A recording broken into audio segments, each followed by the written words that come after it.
People are grappling with the loss of cyberbullying. What is the way forward? The high rate of drug use among university students alarms parents, university administration, and government. Technology in need of more support for free education. Democracy under threat. Concerns rise over political interference. Live from the Voices of Change Newsroom, I am Samara Clinton. A warm welcome to our viewers in Kenya and around the world. For the next 25 minutes, we'll be diving into some of the most pressing issues of our time. Thanks for joining us. Stay with us as we explore these crucial topics. This is Voices of Change. You can join the conversation on our social media handles: Facebook, Voices of Change, and X, Voices of Change, and use the hashtag you see right now.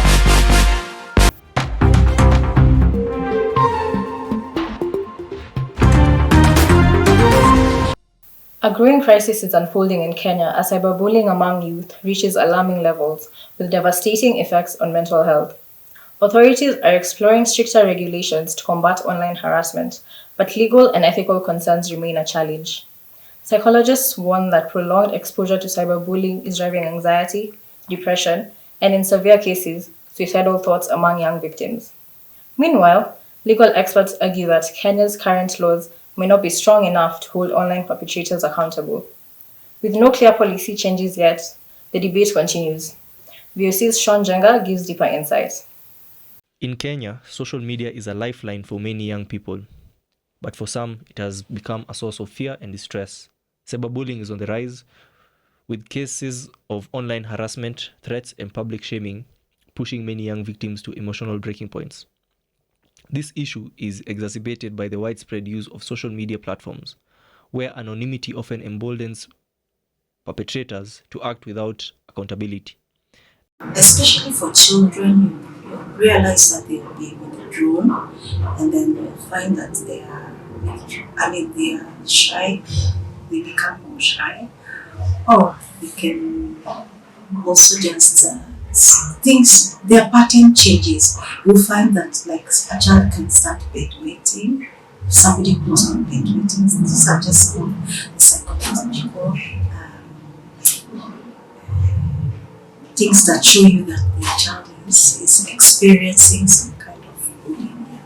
The privilege of cyberbullying in Kenya is alarming, with over 37% of teenagers experiencing online harassment, and many cases going unreported. Women are disproportionately affected, being 27 times more likely to be cyberbullied than men. The psychological impact is profound, leading to anxiety, depression, and low self-esteem, which can result in social withdrawal and academic underperformance. Efforts to address these issues include marking Safer Internet Day, where stakeholders emphasize child protection and internet safety. With the internet now an integral part of our lives, are young people truly safe online? Jenga, what are the biggest concerns? Good evening. The internet is a double-edged sword. It offers vast knowledge but also exposes children to cyberbullying, online predators, and harmful content. A recent report shows that 1 in 3 internet users worldwide is under the age of 18, making them vulnerable. That's alarming. Are parents and guardians doing enough to protect their children? Many are trying, but digital literacy gaps make it challenging. Some don't fully understand the dangers, while others struggle to monitor online activity effectively. However, tools like parental controls and open conversations about safe browsing are providing help. And what role do governments and tech companies play in this? Governments are enacting policies like Kenya's Cybercrimes Act to tackle online abuse. Meanwhile, tech giants are developing AI-driven content moderation and safety settings. But critics argue that enforcement is still weak and more needs to be done. Clearly, online safety is a shared responsibility. Any final advice for young internet users? Yes, think before you click, avoid sharing personal information, and report anything suspicious. Online safety starts with awareness. Thank you, Sean. An important conversation and one that must continue. Across Kenya, social media has become both a space for connection and a weapon for harassment. From online shaming and threats to relentless trolling, more young people are finding themselves trapped in a digital nightmare with devastating psychological consequences. Tonight, in our special report analysis, we take a closer look at the legal framework surrounding cyberbullying. Are current policies enough, or is there an urgent need for reform? We have Stacey Sang, an advocate of the High Court of Kenya. Welcome. Thank you for having me. Yeah. What legal protections exist for children against cyberbullying in Kenya? So there are various legal protections that protect children against cyberbullying in Kenya. First of all, we have our Kenyan Constitution, that is the Constitution of 2010, which provides for rights of a child, I believe, under Article 53, and therefore safeguards children against abuse. We have the Computer Misuse and Cybercrimes Act of 2018. We also have the Children's Act, which also plays a role in protecting children against abuse, neglect, and basically cyberbullying as well. How can parents legally respond if they suspect a child is being targeted by online predators? So if a parent suspects that a child is being targeted by online predators, the first things first is that parents should use the reporting mechanisms in the various social media platforms. So to my knowledge, I do believe that various social media platforms, including Instagram, TikTok, Facebook, they have a reporting mechanism in cases of cyberbullying and harassment online.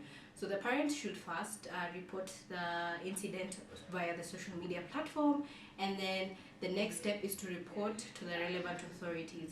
So in Kenya, there are various authorities that might help that parent. We have the National Police Service, so the parent can walk to the nearest police station.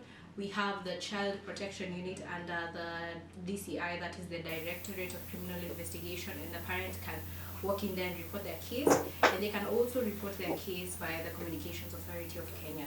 Yeah.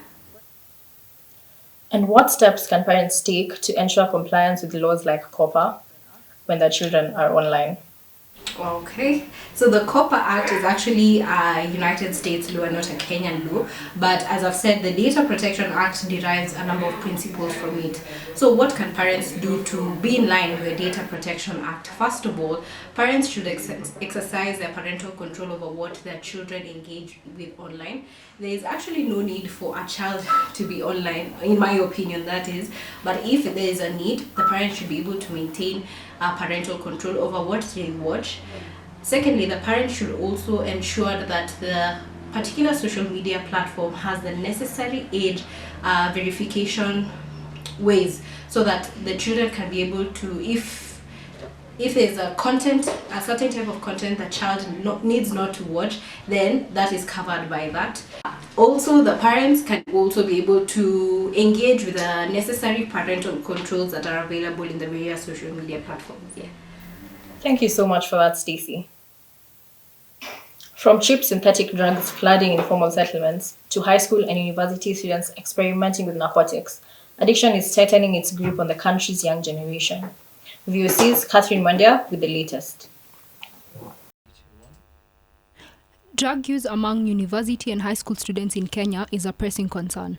Recent surveys indicate that about 1 in 4 university students report using illegal substances, reflecting a significant increase over the past 5 years. Alcohol remains the most abused substance, followed by cannabis, while officials are increasingly worried about the prescription medication abuse. Economic hardship and peer pressure are major contributing factors to this trend. The ease of access to drugs, both on campus and at home, aggravates this issue, as highlighted by the studies shown that 45.6% of university students have used substances in their life, and 25% are current users. When youth don't find a job, they tend to fall back and use the drugs because that's their way of coping with life. And there's also accessibility around universities, high schools, and when there's access to the drug, there's definitely going to be use. Academic performance is negatively impacted, with substance abuse linked to poor grades and disciplinary issues. For example, a cigarette. Even if you do not like cigarettes, if you hang out with people who take cigarettes long enough, you'll eventually be desensitized to cigarettes and you'll be like, it's not that bad. So you will definitely be using it as you are desensitized to it. So you'll definitely not see any harm in it. So many people will be using it as enjoyment and also just without any reason per se. Yeah. Universities are now implementing stricter monitoring and expanding counseling services, but many students still fall through the cracks. The question remains, are these measures enough to address a problem that begins long before students reach campus? Reporting for Voices of Change, this is Catherine Wayne. 8 suspects, including a 50-year-old woman, are in custody following the seizure of 497 kgs of marijuana. This mass distribution makes it easy to access drugs and has devastating consequences. Recent reports indicate that cases of drug related arrests among young people have surged by over 30% in the past year alone. Despite government crackdowns and awareness campaigns, the problem persists, raising serious questions about enforcement, rehabilitation, and the effectiveness of current drug policies. But what does the law say about drug possession and trafficking?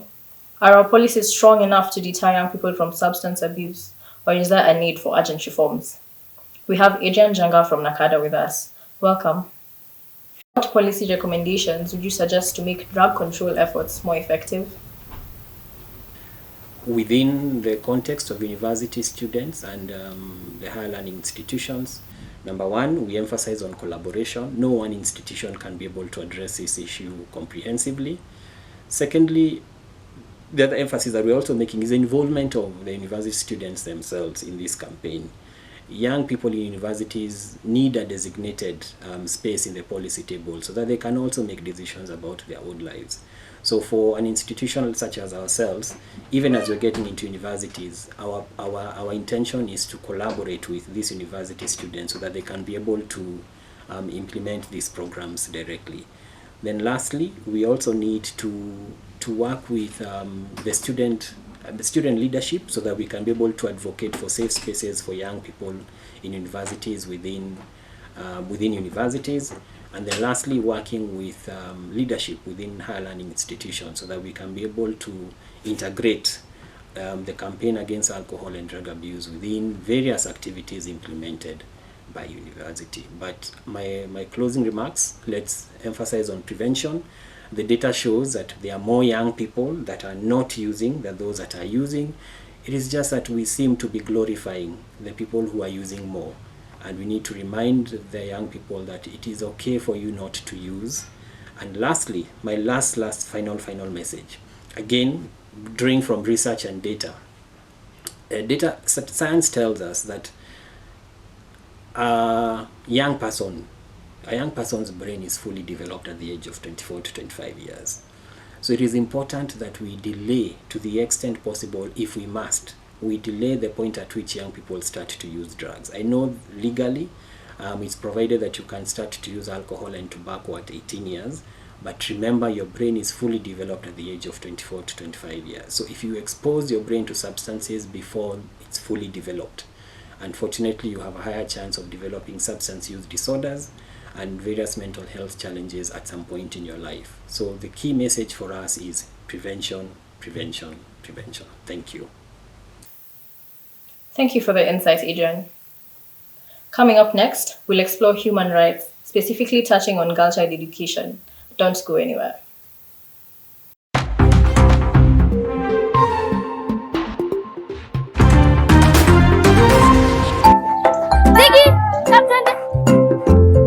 Umeita marafiki zako wote?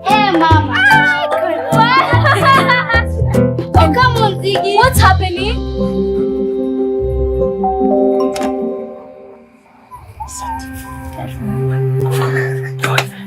Babu, tukacelebrate kwetu. When you share, we celebrate. This festive season, share the table. Education is a fundamental right, yet, for many girls in Kenya, it remains an uphill battle. Despite progress in gender equality, thousands of girls still face barriers to education, forced into early marriages, burdened with domestic responsibilities, or simply denied access due to poverty and cultural beliefs.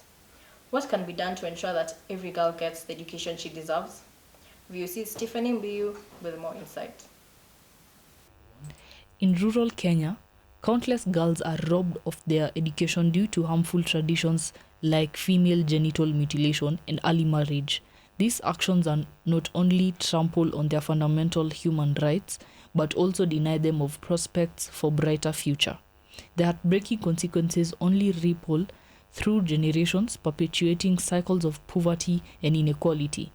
FGM, in particular, remains a significant challenge with prevalence of about 21% among women aged 15 to 49 in Kenya. The practice is more common in rural areas and among certain ethnic groups such as the Somali and Samburu communities. Majorly it is education, and especially in communities that have practices, cultural practices like FGM, and sometimes you find the self-esteem of this particular girl child is affected.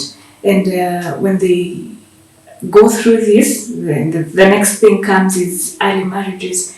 And as an organization for us like RADA, we have come across and witnessed this, so we are talking about something we have experienced, we have seen, still there, but we are grateful for an organization like ours and many more that are outside there that are trying to kill these particular cultures. And how can this be addressed? Organizations like ours can come forth, identify such challenges, and then get a solution for it.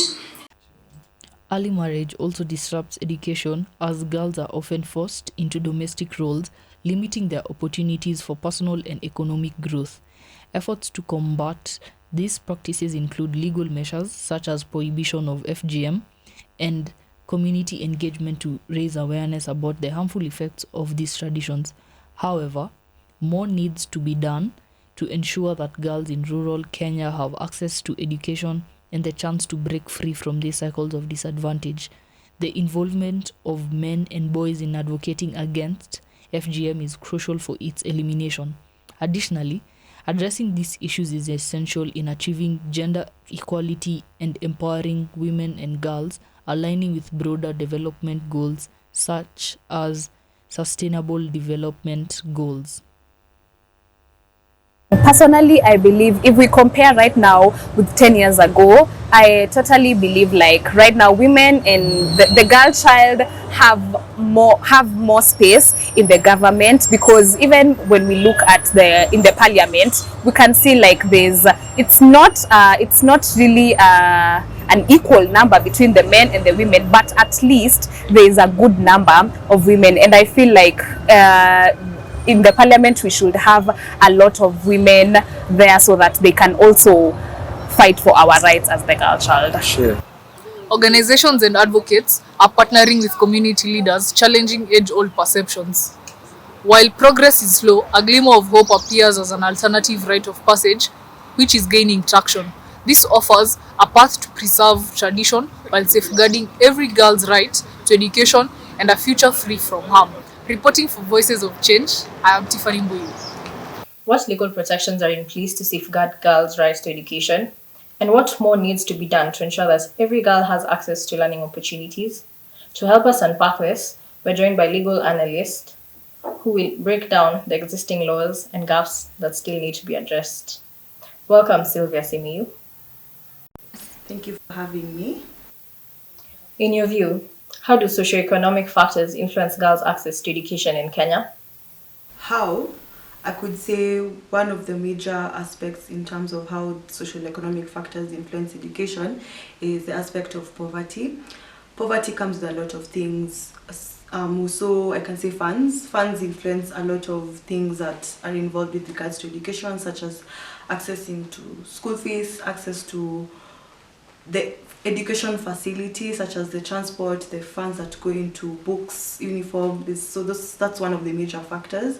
I could also say lack of proper implementation of government policies. As Kenyans, if you know, there's, for example, the access to free education, free primary education that was started, the initiative. How free is it? There's still some amount of money you get to pay. There's still also the aspect of fees. There's certain fees that you have to pay, the aspect of uniform, books. So a lot of it just involves money. And what challenges do policymakers face when trying to implement laws that promote girls' education? Some of the challenges that they may face is, again, to come back to funding. How, when they make a certain policy, they also have to accumulate the aspect of how much money would it take to influence that particular project that they require to formulate a policy from. Also, another thing is lack of proper implementation, again, of government policies. How much oversight is there to ensure that that certain policy that has been come up with is going to be effective?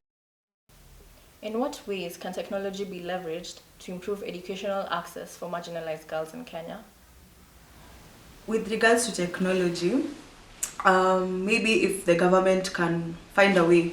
You've heard of remote jobs. Remote jobs is a very well-working system. How best can we also incorporate remote learning? I can also bring the example of COVID. Like, I'm assuming, no, rather, in the past, or rather around 2015, 2014, there was this aspect where there was a rollout of laptops. How far did that project go to providing that access to that remote learning so that it could ease also the burden of paying a lot of school fees? Because I'm assuming if people are undertaking their classes in a room, wherever they are, I'm assuming not much costs go into that. Also, in terms of digital training with regards to digital equipment such as laptops, how to operate certain operating systems, that's also another way in which technology can be used to advance education. Thank you so much for that. Our next story is on democracy. Democracy thrives when citizens actively participate in governance, but in Kenya, youth engagement in democratic processes remains a pressing challenge. While young people make up the largest demographic, many feel disconnected from politics, citing corruption, lack of representation, and a system that often overlooks their voices. VOC's Zakaria Abbas with the latest. Across Kenya, a new wave of activism is taking shape. Frustrated by corruption, unemployment, and unfulfilled promises, young people are taking to the streets, demanding accountability and real change. From Nairobi to Mombasa, protests over governance, electoral reforms, and economic hardships have become a powerful statement, a clear sign that Kenya's youth refuse to be sidelined. Efforts to support civic and voter education are also being driven by programs like the USAID Electoral Conflict Mitigation Civic and Voter Education Program, which focuses on promoting peaceful elections and increasing youth participation in the democratic process. These initiatives are vital for ensuring that Kenya's youth are equipped to make informed decisions and contribute to a more transparent and accountable government. Si ndio, si washa give up. Juu sasa ukiona vile life inapeleka watu maishi ko juu watu wanalia huku na huku, nyumba, matransport, yani kila kitu tu imekuwa hard.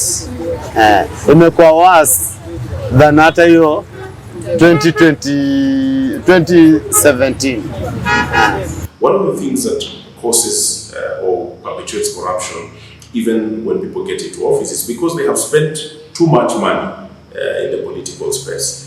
And reasonably, they would want to recoup this amount of money because very few people are out there to make sacrifices to serve the people. So we can address that by making sure that our politics is less expensive. As the country looks towards the future elections, such as those in 2027, the importance of voter education in shaping democratic outcomes will only continue to grow. Democracy is often described as government by the people for the people. But in Kenya, questions remain about whether all citizens, especially the youth, truly have a voice in governance. While the country has made significant strides since independence, concerns over electoral integrity, political violence, and systemic exclusion continue to threaten democratic progress. Recent protests and online activism have shown that young people are demanding greater accountability. But is Kenya's democratic system evolving to meet these demands? How can institutions be strengthened to uphold the rule of law? And what role do political parties play in shaping the country's future? Joining us today is Clifton Nyakundi of the Health Prize Foundation. Thank you. How do cultural factors and social norms influence democratic practices and participation in Kenya? Countries like Kenya, where we have more than 45 tribes, there's a statement that is very popular that politics is local. It means despite what the national issues are, at the end of the day, the local mwananchi at the grassroots level will vote according to what they see locally. So this makes people continue to vote according to tribal lines, which is a very short way or a very small way in terms of making a decision on behalf of our country. For example, if we are electing a president, we should be looking at what are their skills, what is the history, what is their experience. Unfortunately, we have the Mutu Wetu syndrome, whereby we have to vote someone from our community to ensure that they make it to the final stage. And we have this perception that if we have someone from your community in governance, it will improve the economy of your local area.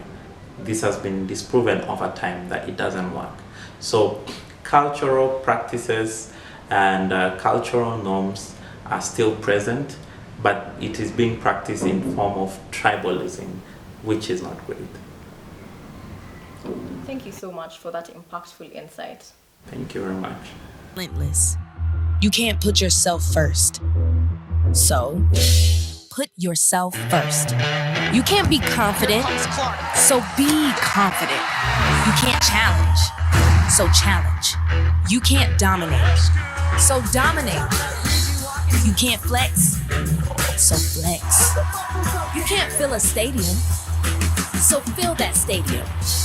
You can't be emotional, so be emotional. You can't take credit. You can't speak up. You can't be so ambitious. You can't break records. You can't have any fun. You can't make demands. You can't keep score. You can't stand out. Whatever you do, you can't win.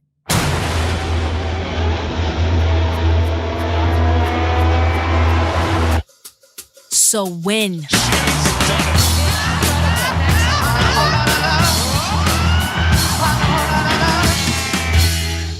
In a world where young people are constantly connected, Cal Newport's Digital Minimalism is a timely and essential read. This book challenges us to rethink our relationship with technology, offering practical advice on how to regain control in a world of cyberbullying, digital addiction, and constant distraction. It's not just a guide to unplugging, it's a manifesto for intentional living in the digital age. A perfect reflection on the issues we've discussed today and around youth safety online and mental well-being. That's all for this week on Voices of Change. Thank you for joining us. I'm Tamara Absenjan. Stay informed, stay engaged, and never underestimate the power of your voice. Let's continue the conversation using the hashtag VOC right now.